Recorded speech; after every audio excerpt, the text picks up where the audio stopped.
بسم اللہ الرحمن الرحیم۔ بہت سے لوگ اپنی باتوں کی وضاحت کے لیے کئی بڑی شخصیات کی مثال دیتے ہیں۔ لکھاری اپنی تحریر میں جان ڈالنے کے لیے بڑے بڑے معتبر ناموں کی مثال دیتے ہیں۔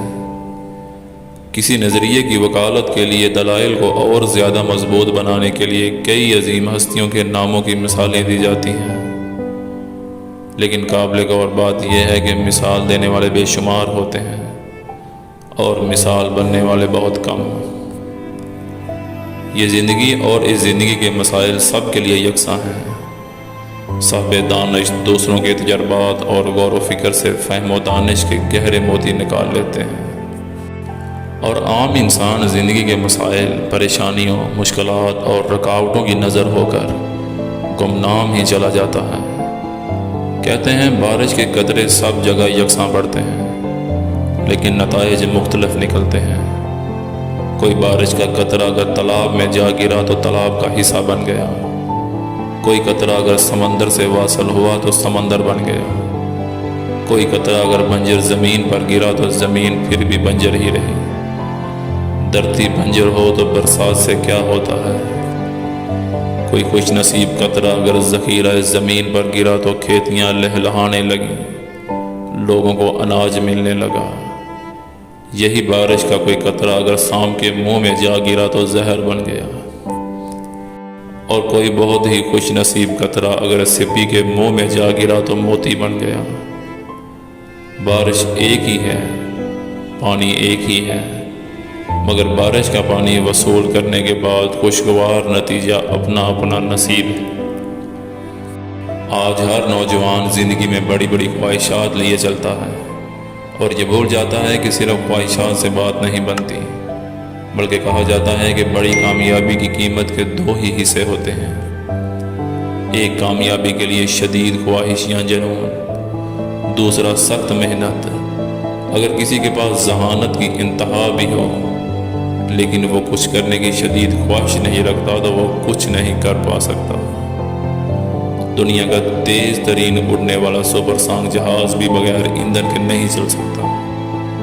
بالکل اسی طرح کامیابی کا ایندھن سچی خواہش ہے۔ لہو گرم رکھنے کے لیے جھپٹنا، پلٹنا اور پلٹ کے جھپٹنا پڑتا ہے۔ کاتب تقدیر بھی کامیابی کے مقدر میں لکھتا ہے، جو کشتیاں جلا کر سفر کرتے ہیں، کچھ بن جانے کا جذبہ ان کو چین نہیں لینے دیتا۔ ایک دفعہ سقراط کے پاس ایک شخص آیا۔ اس نے ایک عجیب سوال کیا کہ آپ کے پاس اتنا علم ہے، لوگ آپ کو علم خرد کہتے ہیں، اور دنیا آپ کی دیوانی ہے۔ یہ سارا علم، یہ دانائی، یہ فہم و فراست اور یہ عقل آپ نے کہاں سے پائی؟ تو سقراط نے کہا کہ چل میرے ساتھ دریا پر، کیونکہ اس سوال کا جواب میں تجھے دریا پر ہی پہنچ کر دے سکتا ہوں۔ وہ شخص اور سقراط دریا پر پہنچے۔ سقراط نے کہا اس پانی کو غور سے دیکھ، اس میں تیرے سوال کا جواب ہے۔ وہ شخص غور سے پانی کی سطح کا مطالعہ کرنے لگا، لیکن کچھ سمجھ نہ آیا۔ وہ بولا مجھے تو کوئی جواب نہیں ملا۔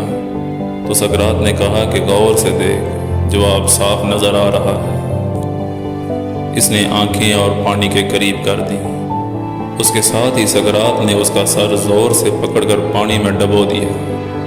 اس شخص کو بہت غوطے آئے، اس نے بہت ہاتھ پاؤں مارے، لیکن سقراط نے اس کا سر نہ چھوڑا۔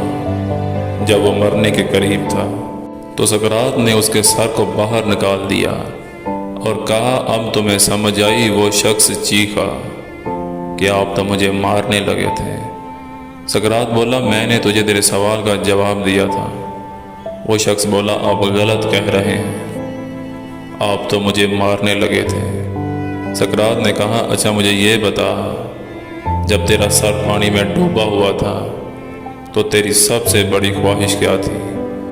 تو وہ بولا یہ کہ میں زندہ بچ جاؤں۔ سقراط بولا جس طرح ایک مرنے والے کے پاس صرف ایک خواہش ہوتی ہے کہ میں بچ جاؤں، بالکل اس طرح میری ہر لمحے خواہش ہوتی ہے کہ میں مزید علم سیکھ لوں۔ اسی شدید خواہش کے بدلے علم و دانش اور فہم و فراست میرے گھر کی باندھی ہے۔